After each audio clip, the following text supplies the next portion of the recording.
The Adventures of Tom Sawyer by Mark Twain.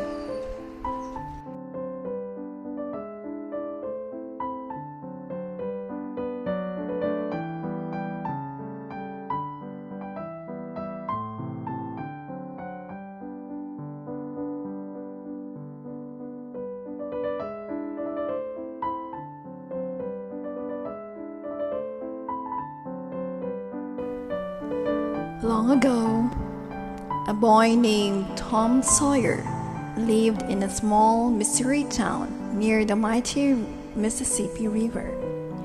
Tom was an orphan. He lived with his kindly Aunt Polly, his half-brother Sidney, and his cousin Mary. Aunt Polly loved Tom very much and wanted him to grow up to be truthful and good. But Tom was always getting into mischief. One day, Tom skipped school to go swimming with some of his friends.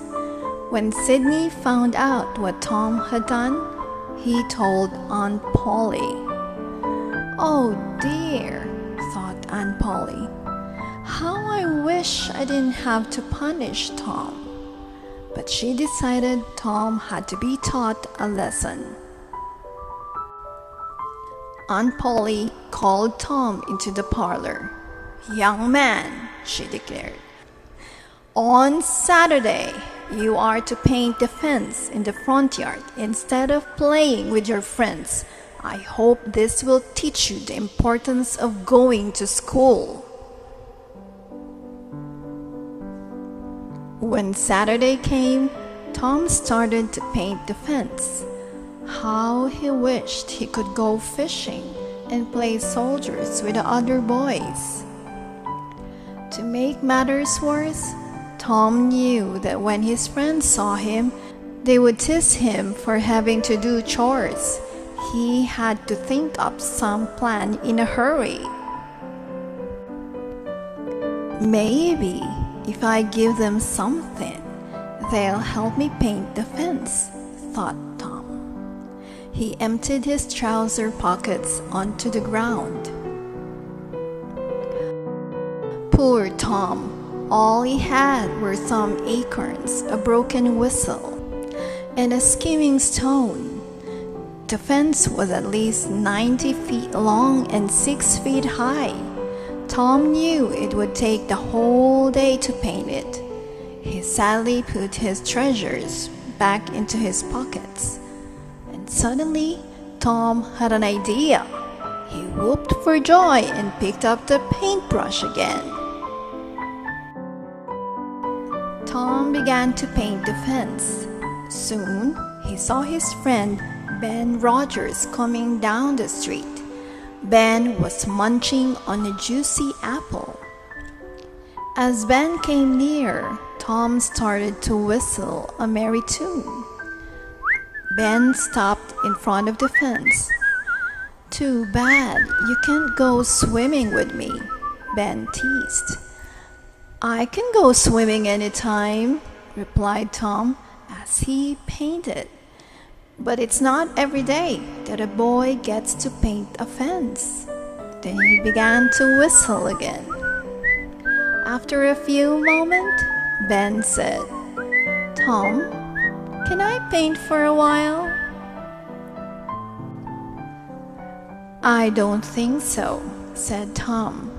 "Aunt Polly is very particular about this fence because it's in the front yard. I don't think there is one boy in 1,000 who could paint it properly."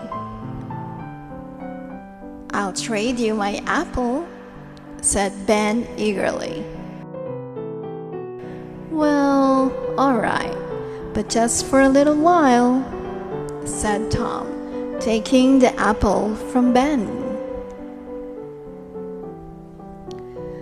Then Tom's schoolmate, Bill Fisher, came by. When he saw how much fun Ben was having, Bill traded Tom his kite so that he could also have a chance to paint. One after another, Tom's friends traded their treasures for the chance to paint the fence. By the end of the day, the fence had not one but 3 coats of paint on it. And Tom had more treasures than any other boys in town. Aunt Polly finally came outside to see how Tom was doing. "Well, Tom, you've certainly done a wonderful job," Aunt Polly beamed. "I'm very proud of you for working so hard. Here's an apple as a reward. Now run along and play with your friends." Tom smiled as he bit into the juicy apple. He was very proud of his work too. The Adventures of Tom Sawyer by Mark Twain.